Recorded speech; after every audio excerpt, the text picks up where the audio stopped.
ഈ പ്രോഗ്രാമിൽ നമുക്ക് എക്സാം വന്ന ക്വസ്റ്റ്യനാണ്.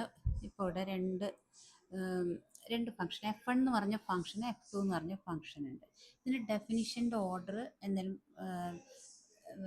എന്തെങ്കിലും ഇമ്പാക്റ്റ് ഉണ്ടാക്കുമോ എന്നുള്ളതാണ് ഫംഗ്ഷൻ കോഡിങ്ങിൽ. ഇപ്പോൾ ഞാൻ വോയിഡ് F1 എന്ന് പറഞ്ഞ ഫംഗ്ഷന് ഇവിടെ ഞാൻ ഡിഫൈൻ ചെയ്തു. ഫംഗ്ഷന് ഡിഫൈൻ ചെയ്യാന്ന് പറഞ്ഞാൽ ഇത് ഫംഗ്ഷൻ്റെ പേര് F1 എന്ന് പറയുന്ന ഫംഗ്ഷൻ്റെ പേര്. ഇതിന് ഡിഫൈൻ ചെയ്യാന്ന് പറഞ്ഞാൽ ഈ ഫംഗ്ഷൻ എന്താണ് ചെയ്യേണ്ടത്, ഈ ഫംഗ്ഷൻ്റെ ഉള്ളിൽ എന്ത് പ്രോസസ്സിങ് എന്ത് ടാസ്ക്കാണ് ചെയ്യേണ്ടത് എന്നുള്ളതാണ്. ഇവിടെ പറയുന്നത് കോൾ F1 എന്നാണ് ഈ ഫംഗ്ഷൻ ചെയ്യേണ്ട ടാസ്ക്. ഇനി നമ്മളിത് ഡിഫൈൻ ചെയ്ത് വെച്ചു. ഇനി മെയിൻ ഫംഗ്ഷൻ്റെ ഉള്ളിൽ നമുക്ക് ആ ഡിഫൈൻ ചെയ്ത ഫംഗ്ഷനെ വിളിക്കാം. അപ്പം ഞാൻ കോൾ ചെയ്യുമ്പോൾ F1 ജസ്റ്റ് കോൾ ചെയ്യാനായിട്ട് നമ്മൾ ഫംഗ്ഷൻ്റെ നെയിം കേസ് സെൻസിറ്റീവ് ആയതുകൊണ്ട് അതുപോലെ തന്നെ എഴുതാം F1 എന്നിട്ട് ബ്രാക്കറ്റ്. ഇപ്പോൾ ഇതിൽ നമ്മൾ ഈ ബ്രാക്കറ്റ് എന്ന് പറഞ്ഞ ഫംഗ്ഷൻ്റെ സിൻറ്റാക്സ് ആണ്. നമ്മളൊരു ഫംഗ്ഷൻ എഴുതാറിഞ്ഞാൽ ഫംഗ്ഷൻ നെയിം കഴിഞ്ഞാൽ ഒരു parenthesis, opening and closing parenthesis ഉണ്ടാവും. ഇതിൻ്റെ ഉള്ളിൽ ഫംഗ്ഷനിലേക്ക് അയക്കുന്ന വാല്യൂസ് നമുക്ക് ഇവിടെ കൊടുക്കാം. ഇവിടെ ഫംഗ്ഷനിലേക്ക് ഒരു വാല്യൂ അയക്കുന്നില്ലെങ്കിൽ ഇങ്ങനെ തന്നെ എഴുതാം. അപ്പോൾ ഫംഗ്ഷനെ ഞാൻ കോൾ ചെയ്തു. ഫംഗ്ഷനെ കോൾ ചെയ്യുമ്പോൾ എന്ത് സംഭവിക്കുന്നു, നേരെ എക്സിക്യൂഷൻ എവിടെയാണ് ഡിഫൈൻ ചെയ്ത് അവിടേക്ക് വരും. എന്നിട്ട് ഈ പറയുന്ന ഇൻസ്ട്രക്ഷൻസ് എക്സിക്യൂട്ട് ചെയ്യുക. അപ്പോൾ നമുക്ക് മെയിൻ ഫംഗ്ഷനിൽ റിട്ടേൺ 0 കൊടുക്കണം. ഇതാണ് സ്ട്രക്ചർ. ഇനി എക്സിക്യൂട്ട് ചെയ്യാം. അപ്പോൾ നമുക്ക് എക്സിക്യൂട്ട് ചെയ്യുമ്പോൾ കോൾ F1 കിട്ടി. ഇങ്ങനെ ചെയ്തു. ഓക്കെ. ഇനി ഞാൻ ഫംഗ്ഷൻ F2നെ ഡിഫൈൻ ചെയ്യണം. ഒരു ഫംഗ്ഷനെ ഡിഫൈൻ ചെയ്യുമ്പോൾ എന്താ വേണ്ടതെന്ന് വെച്ചാൽ ഫംഗ്ഷൻ്റെ റിട്ടേൺ ടൈപ്പ് എഴുതണം. ഫംഗ്ഷൻ്റെ പേര് ഇവിടെ F2 എന്നാണ്. അപ്പോൾ F2ൻ്റെ ഓപ്പണിംഗ് ആൻഡ് ക്ലോസിംഗ് പാരാന്തസിസ് ഇട്ടാൽ അതിൻ്റെ അർത്ഥം അത് ഫംഗ്ഷനാണ്. ഇനി ഈ ഫംഗ്ഷൻ്റെ ഉള്ളിൽ നമുക്ക് എന്താണ് ഇതിൻ്റെ ടാസ്ക് എന്ന് വെച്ചാൽ പ്രിൻ്റ് ഡബിൾ കൊട്ടേഷൻ്റെ ഉള്ളിൽ നമുക്ക് എഴുതാം ഫംഗ്ഷൻ 2 ഈസ് കോളിംഗ് എന്നിട്ട് നമുക്ക് എഴുതാം. ഇതാണ് അതിൻ്റെ ടാസ്ക്. അതിൻ്റെ ഉള്ളിൽ ചെയ്യേണ്ട ടാസ്ക് എഴുതി സെമി കോളൻ ഇട്ടു. പ്രിൻ്റ് കഴിഞ്ഞ് സെമി കോളൻ ഇട്ടു. നമ്മൾ കെളി ബ്രാക്കറ്റ് ക്ലോസ് ചെയ്തു. ഇതാണ് F2. ഇനി ഇപ്പം ഞാൻ F1 എഴുതി. അത് കഴിഞ്ഞ് ഞാൻ F2 എന്ന് എഴുതി. F2 ഇനി ഞാൻ കോൾ ചെയ്യണം.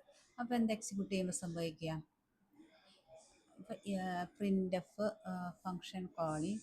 ഇവിടെ നമ്മൾ എന്തോ കണ്ട ബ്രാക്കറ്റ് ഞാനിവിടെ ക്ലോസ് ചെയ്യാൻ മറന്നുപോയി. അതാണ് അവിടെ എറർ വന്നത്. ഞാനിവിടെ വീണ്ടും റൺ ചെയ്യണം. എന്തെങ്കിലും എററുണ്ടോ? 9th എറർ ഉണ്ട്. ഇവിടെ കേളി ബ്രാക്കറ്റ് ആണ് ക്ലോസ് ചെയ്യേണ്ടത്. ഇവിടെ റൗണ്ട് ബ്രാക്കറ്റ് ഇട്ടു. എക്സിക്യൂട്ട് ചെയ്തു. അപ്പോൾ കോൾ F1 എന്നുള്ളത് ആദ്യം ചെയ്തു. ഇനി ഞാനിവിടെ ഒരു /n കൊടുക്കുകയാണെങ്കിൽ നമുക്ക് താഴെയായിട്ട് വന്നോളും. നെക്സ്റ്റ് ലൈനാണ് ന്യൂ ലൈൻ ക്യാരക്ടർ റൺ ചെയ്തപ്പോൾ എന്താ സംഭവിക്കുന്നത്, കോൾ F1 ഇത്. അപ്പോൾ ആദ്യം F1 ചെയ്തപ്പോൾ നേരെ എക്സിക്യൂഷൻ എന്ത് ചെയ്തു, F1 കോൾ ചെയ്തപ്പോൾ നേരെ എക്സിക്യൂഷൻ ഈ F1ലേക്ക് വന്നു. ഇത് എക്സിക്യൂട്ട് ചെയ്തു. അത് കഴിഞ്ഞ് ഫംഗ്ഷനിൽ എക്സിക്യൂട്ട് ചെയ്ത് കഴിഞ്ഞാൽ നേരെ തിരിച്ച് എവിടെയാണോ വിളിച്ചത് അവിടേക്ക് വരും. ഒന്ന് F2നെ കോൾ ചെയ്തു. F2നെ കോൾ ചെയ്തപ്പോൾ നേരെ എക്സിക്യൂഷൻ ഇവിടേക്ക് വന്നു. ഇതിന് എക്സിക്യൂട്ട് ചെയ്തു. ഓക്കെ, പ്രശ്നമൊന്നും ഉണ്ടായില്ല. പക്ഷേ ഞാൻ ഈ F1ൻ്റെ ഉള്ളിൽ ഞാനൊരു F2നെ കോൾ ചെയ്യാൻ ശ്രമിച്ചു. F1ൻ്റെ ഉള്ളിൽ ഒരു ഫംഗ്ഷൻ്റെ ഉള്ളിൽ വേറൊരു ഫംഗ്ഷനെ ഞാൻ കോൾ ചെയ്യാൻ ശ്രമിക്കുന്നു. അപ്പോൾ F2നെ വിളിക്കുക. അപ്പോൾ കോൾ ചെയ്യുന്നതാണിത്. F1ൽ ചെന്നിട്ട് F2നെ കോൾ ചെയ്യാൻ ശ്രമിക്കുക. എക്സിക്യൂട്ട് ചെയ്ത് വയ്ക്കുക. അപ്പോൾ അവിടെ എറർ വന്നു. കാരണം implicit declaration F2 did you mean implicit function. ഇവിടെ പ്രശ്നങ്ങളൊക്കെ വന്നു. എക്സിക്യൂട്ട് ചെയ്തില്ല, എറർ ഉണ്ടായി. അപ്പോൾ എന്താ കാരണം എന്ന് വെച്ചാൽ ഈ കമ്പൈലർ മെയിൻ ഫംഗ്ഷൻ തൊട്ട് എക്സിക്യൂഷൻ തുടങ്ങുക F1 കഴിഞ്ഞിട്ടാണ് F2 വരുന്നത് ഡെഫിനിഷൻ. അപ്പോൾ നമ്മൾ മെയിൻ ഫംഗ്ഷനിൽ F1നെ വിളിച്ചു, നേരെ ഇവിടെ വന്നു, എക്സിക്യൂഷൻ നടന്നു. പക്ഷേ F2നെ കോൾ ചെയ്തപ്പോൾ F2 കോൾ ചെയ്തതിന് ശേഷമാണ് ഇതിൻ്റെ F2ൻ്റെ ഡെഫിനിഷൻ നടക്കുന്നത്. കോൾ ചെയ്യുന്നതിന് മുന്നേ നമ്മൾ ഫംഗ്ഷനെ ഡിഫൈൻ ചെയ്തിരിക്കണം. വിളിക്കുന്നതിന് മുന്നേ ഇവൻ ആരാണെന്ന് അവിടെ ഡിഫൈൻ ചെയ്ത് വെക്കണം എന്താണെന്നുള്ളത്. അത് കഴിഞ്ഞിട്ട് വിളിച്ചാൽ കുഴപ്പമില്ല. പക്ഷേ നമ്മൾ വിളിച്ചിട്ടാണ് ഡെഫിനിഷൻ വരുന്നതെങ്കിൽ എറർ വരും. അതിന് പകരം എന്ത് ചെയ്യണം, നമുക്ക് ഈ ഡെഫിനിഷൻ F1ന് മുൻപ് വെക്കുകയാണെങ്കിൽ, ഇപ്പം ഈ F2നെ ഇവിടെ കോൾ ചെയ്തു. ഇതിൽ ഞാൻ ഈ ഡെഫിനിഷൻ ഉണ്ടല്ലോ വോയിഡ് F2, ഈ സംഭവം ഞാൻ അതിൻ്റെ മുന്നിൽ വെക്കുകയാണ് വിചാരിക്കുക. ഇവിടെ F1ൻ്റെ മുന്നിൽ. അപ്പോൾ വിളിക്കുന്നതിന് മുന്നേ, കോൾ ചെയ്യണതിന് മുന്നേ ഞാനിവിടെ ഡിഫൈൻ ചെയ്തു. അപ്പോൾ നോക്കൂ, F2നെ കോൾ ചെയ്യണതിന് മുന്നേ F2നെ ഡിഫൈൻ ചെയ്തു. അപ്പോൾ എന്ത് സംഭവിക്കും, ഒരു കുഴപ്പമില്ല, കണ്ടോ. അപ്പോൾ ഒരു ഫംഗ്ഷൻ ഡിഫൈൻ ചെയ്യുകയാണെങ്കിൽ കോൾ ചെയ്യണതിന് മുന്നേ നമ്മൾ അതിനെ ഡിഫൈൻ ചെയ്തിരിക്കണം. അപ്പം ഞാൻ ഫംഗ്ഷനെ കോൾ ചെയ്ത് നേരെ എക്സിക്യൂഷൻ ഡെഫിനിഷനിലേക്ക് വന്നു. കുഴപ്പമില്ല. F2 കോൾ ചെയ്തു, എക്സിക്യൂഷൻ നേരെ F2 വന്നു. ഇനി ഞാൻ F1 ഉള്ളിൽ F2 കോൾ ചെയ്തു, F1 ഉള്ളിൽ F1 കോൾ ചെയ്തപ്പോൾ F1 വന്നു. F1 കോൾ ചെയ്തപ്പോൾ അതിൻ്റെ ഉള്ളിൽ F2 വിളിക്കുന്നു, പക്ഷെ അതിന് മുന്നേ ഉണ്ട് F2. അതിന് മുന്നേ F2 ഡിഫൈൻ ചെയ്ത് വെച്ചുകൊണ്ട് ഓക്കെയാണ്, പ്രശ്നമില്ല. ഇനിയിപ്പം നമ്മൾ ഇപ്പോൾ ഈ ഫംഗ്ഷൻ void F1 എന്നുള്ള ഡെഫിനിഷൻ ഞാൻ താഴെ മെയിൻ ഫംഗ്ഷൻ്റെ അടിയിലാണ് എഴുതുന്നിരിക്കുക. ഇപ്പോൾ ഞാനിത് മെയിൻ ഫംഗ്ഷൻ്റെ താഴെയാണ് ഞാൻ ഡെഫിനിഷൻ എഴുതുന്നത്. ഇവിടെയാണ് ഞാനിത് എഴുതുന്നത്. ഇപ്പോൾ void F1 എന്നുള്ളത് ഈ മെയിൻ ഫംഗ്ഷൻ്റെ താഴെയാണ് എഴുതുന്നിരിക്കുക. അപ്പോൾ നമുക്ക് എറർ വരും. അവിടെ എറർ വന്നു. എന്താ വെച്ചാൽ ഫംഗ്ഷനെ കോൾ ചെയ്യുന്നതിന് മുന്നിലല്ല താഴെ ഡെഫിനിഷൻ കിടക്കുന്നത്. അപ്പോൾ കമ്പൈലറിന് ആകെ കൺഫ്യൂഷനായി. കോൾ ചെയ്തു പക്ഷെ പിന്നെ ആരെന്ന് കമ്പൈലറിന് മനസ്സിലായില്ല. അപ്പോൾ കമ്പൈലറിന് മനസ്സിലാവാൻ വേണ്ടി അതിൻ്റെ ഡിക്ലറേഷൻ നമ്മൾ മുന്നേ എഴുതി വയ്ക്കണം. അപ്പോൾ ഡിക്ലറേഷൻ എഴുതാന്ന് വെച്ചാൽ ഫംഗ്ഷൻ്റെ റിട്ടേൺ ടൈപ്പ് അതുപോലെ എഴുതാം. എന്താണ് റിട്ടേൺ ടൈപ്പ്? void എന്ന്. പിന്നെ എന്താ ഫംഗ്ഷൻ്റെ പേര്? F1. പിന്നെ അതിൻ്റെ ആർഗ്യുമെൻറ്റ്സ് ഉണ്ടെങ്കിൽ ഇതാണ് ഇതിൻ്റെ പ്രോട്ടോടൈപ്പ് എന്ന് പറയാം. അപ്പോൾ ഇതിൻ്റെ പ്രോട്ടോടൈപ്പ് എഴുതി കഴിഞ്ഞാൽ ഈ F1 കാണുമ്പോൾ ഒക്കെ മനസ്സിലാവും. ഞാനിവിടെ F2 കമൻറ്റ് ചെയ്തിരിക്കുക കേട്ടോ, ഞാൻ വിളിക്കണില്ല. എക്സിക്യൂട്ട് ചെയ്ത് നോക്കാം. നോക്കൂ, എക്സിക്യൂഷൻ വന്നു, പ്രശ്നം ഉണ്ടായില്ല. കാരണം F1 ഡെഫിനിഷൻ അവസാനം എഴുതിയത്, പക്ഷെ ഇവൻ ആരാണെന്ന് നമ്മൾ മുന്നേ ഡിക്ലെയർ ചെയ്ത് വെച്ചു. അതിനാണ് ഈ ഡിക്ലറേഷൻ.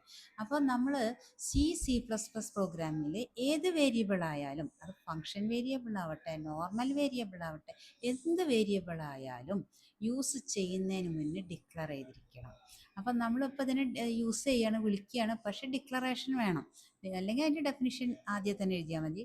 ഡെഫിനിഷൻ ഇത് എന്താണ് ചെയ്യേണ്ടതെന്നുള്ള കാര്യം ഇവിടെ എഴുതിയിട്ട് വിളിച്ചു കഴിഞ്ഞാൽ കമ്പൈലറിനാകെ കൺഫ്യൂഷൻ ആവും. അപ്പോൾ അതിന് മുന്നേ ഡിക്ലെയർ ചെയ്ത് വെച്ചാൽ കമ്പൈലർ മനസ്സിലാവും. ഓക്കെ, void എന്ന് പറഞ്ഞത് റിട്ടേൺ ടൈപ്പുള്ള F1 പേരിലുള്ള empty parenthesis ചില ആർഗ്യുമെൻറ്റ്സ് ഒന്നും ഇല്ലാത്തൊരു ഫംഗ്ഷനാണ് ഈ F1 മനസ്സിലായി. ഇനി F1 പേര് കണ്ട കമ്പൈലറിന് ഒക്കെ എങ്ങനെ ഒരു ഫംഗ്ഷൻ എവിടെയെങ്കിലും ഡിഫൈൻ ചെയ്ത് വെച്ചിട്ടുണ്ടോ മനസ്സിലാവുന്നു, അവിടേക്ക് എക്സിക്യൂഷൻ ജമ്പ് ചെയ്യുന്നു. ഇതാണ് സംഭവിക്കുന്നത്. അപ്പോൾ ഫംഗ്ഷൻ ഡെഫിനിഷൻ എഴുതുന്നതിൽ കാര്യമുണ്ട്, അതിൻ്റെ ഓർഡറിൽ കാര്യമുണ്ട്. ഫംഗ്ഷൻ ഡിഫൈൻ ചെയ്യുന്നത് നമ്മൾ എപ്പോഴും ഫംഗ്ഷനെ കോൾ ചെയ്യുന്നതിന് മുന്നേ ഡിഫൈൻ ചെയ്തിരിക്കണം. അതല്ല നിങ്ങൾ ഫംഗ്ഷൻ കോൾ ചെയ്തതിന് ശേഷമാണ് നിങ്ങൾ ഫംഗ്ഷനെ ഡിഫൈൻ ചെയ്യുന്നതെങ്കിൽ അതിനെ ഡിക്ലെയർ ചെയ്തിരിക്കണം. ഫംഗ്ഷനെ നമ്മൾ എന്ത് ചെയ്തിരിക്കണം? ഡിക്ലെയർ ചെയ്തിരിക്കണം.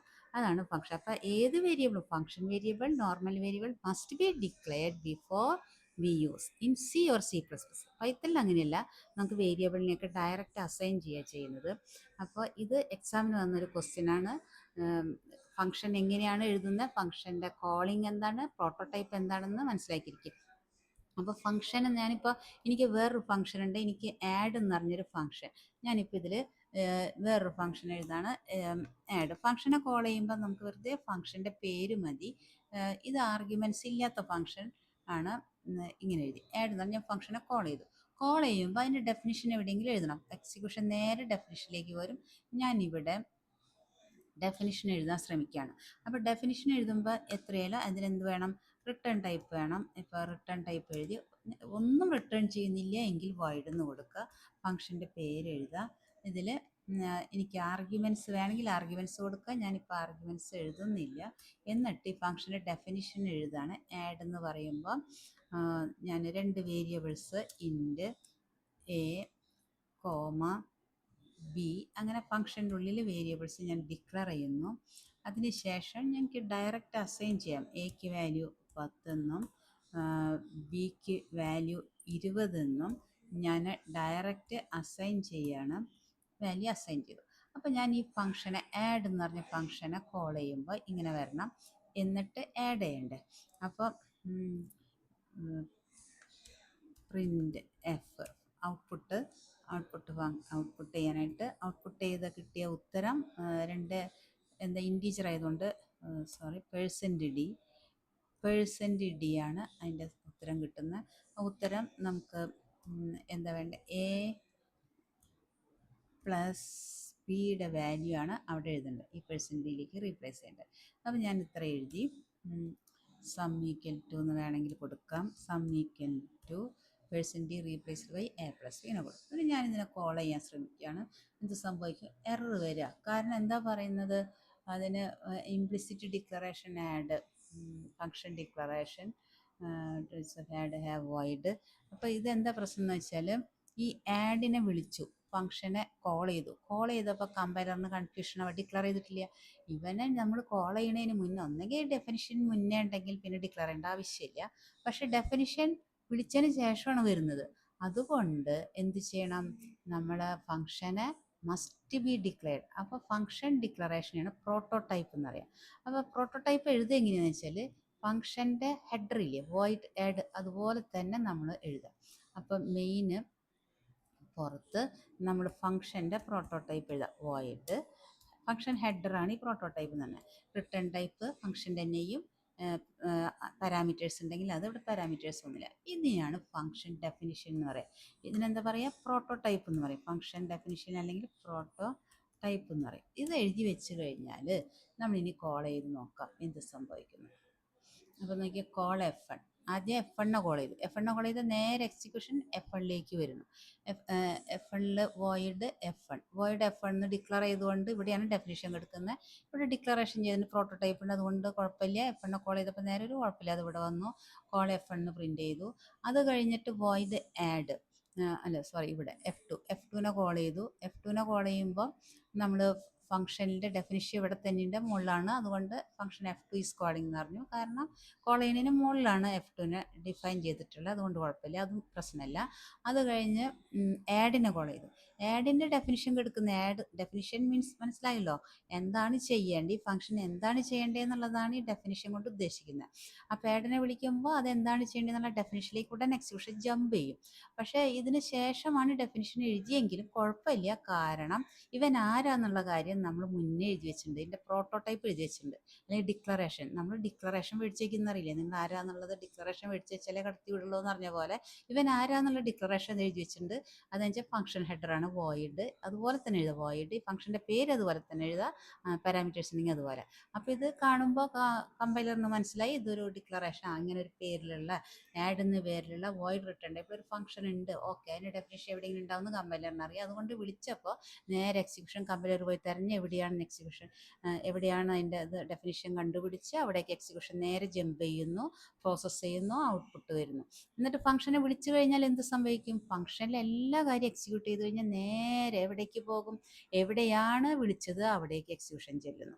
ഇപ്പോൾ ഫംഗ്ഷൻ എന്ന് പറഞ്ഞിട്ട് എക്സാമ്പിൾ പറഞ്ഞല്ലോ, നമുക്കിപ്പോൾ റിപ്പീറ്റഡ് ആയിട്ട് ഒരു കാര്യം ചെയ്യുന്നുണ്ടെങ്കിൽ അതൊരു സെപ്പറേറ്റ് ടാസ്ക് ആയിട്ട് ചെയ്ത് വെച്ചാൽ നമുക്ക് ആവശ്യമുള്ളപ്പോൾ അവിടേക്ക് വിളിച്ചാൽ മതി. ആ ഇൻസ്ട്രക്ഷൻ, ആ ടാസ്കിന് വേണ്ട നിർദ്ദേശങ്ങൾ ഒരു സെപ്പറേറ്റ് ആയിട്ട് എഴുതിക്കുക. ഇപ്പോൾ ഞാൻ പറഞ്ഞല്ലോ റിയൽ ലൈഫ്, നമ്മുടെ വീട്ടിൽ എപ്പോഴും ചപ്പാത്തി ഉണ്ടാക്കണമെങ്കിൽ പൊടി എടുക്കണം, കുഴയ്ക്കണം, പരത്തണം, ചുടണം, ഒരുപാട് കുറേ കാര്യങ്ങളുണ്ട്. ഈ കാര്യങ്ങളൊക്കെ ഒരു ചപ്പാത്തിക്കട എന്നൊരു ഫംഗ്ഷനിൽ അതൊക്കെ ചെയ്യുകയാണെങ്കിൽ ഇൻസ്ട്രക്ഷൻ ഉണ്ടെങ്കിൽ നമ്മൾ ജസ്റ്റ് കോൾ ചെയ്യുമ്പോൾ അവിടെ നേരെ എക്സിക്യൂഷൻ അവിടേക്ക് വരും, അവിടെ പ്രോസസ്സിങ് കഴിയും. അത് കഴിഞ്ഞ് തിരിച്ച് നമ്മൾക്ക് റിട്ടേൺ ചെയ്യാം, അതിൻ്റെ പ്രോഡക്റ്റ് ഔട്ട്പുട്ട് റിട്ടേൺ ചെയ്യാൻ റിട്ടേൺ ടൈപ്പ് ഉള്ള ഫംഗ്ഷൻ. അതെല്ലാം നമുക്ക് ആ ഫംഗ്ഷനിൽ പോയിട്ട് അതിൻ്റെ കിട്ടിയ ഔട്ട്പുട്ട് എന്തായിരിക്കും, അവിടെ ചപ്പാത്തി ആയിരിക്കും, അത് നമുക്ക് അവിടെ നിന്ന് മേടിക്കാം. അതാണ് റിട്ടേൺ ടൈപ്പ് ഇല്ലാത്ത ഫംഗ്ഷൻ. അതെല്ലാം നമുക്ക് ആ കടയിലേക്ക് ഈ ഇൻഗ്രീഡിയൻസ്, ചപ്പാത്തി ഉണ്ടാക്കാനുള്ള ഗോതമ്പ് പൊടിയും മറ്റും നമുക്ക് അവിടെ കൊടുക്കാം. അതാണ് ഫംഗ്ഷനിലേക്ക് അയക്കുന്ന ആർഗ്യുമെൻറ്റ്സ് എന്ന് പറഞ്ഞാൽ. അതിനെക്കുറിച്ച് ഡീറ്റെയിൽ ആയിട്ട് ഞാൻ ഫംഗ്ഷൻ എന്ന് പറഞ്ഞൊരു യൂട്യൂബ് ക്ലാസ് ഇട്ടിട്ടുണ്ട്, അത് നോക്കാം കേട്ടോ. അപ്പോൾ ഇതാണ് ഫംഗ്ഷൻ. അപ്പം ഡെഫിനിഷൻ എവിടെയൊക്കെ എഴുതണം എങ്ങനെയൊക്കെ ചോദിച്ചാൽ ഇത് മനസ്സിലാക്കുക. അപ്പോൾ അടുത്ത ക്ലാസ്സിൽ നമുക്ക് അടുത്ത ക്വസ്റ്റ്യൻസ് ആയിട്ട് വരാം. ഇത് ബിടെക്കിന് ചോദിച്ചൊരു ക്വസ്റ്റ്യനാണ്.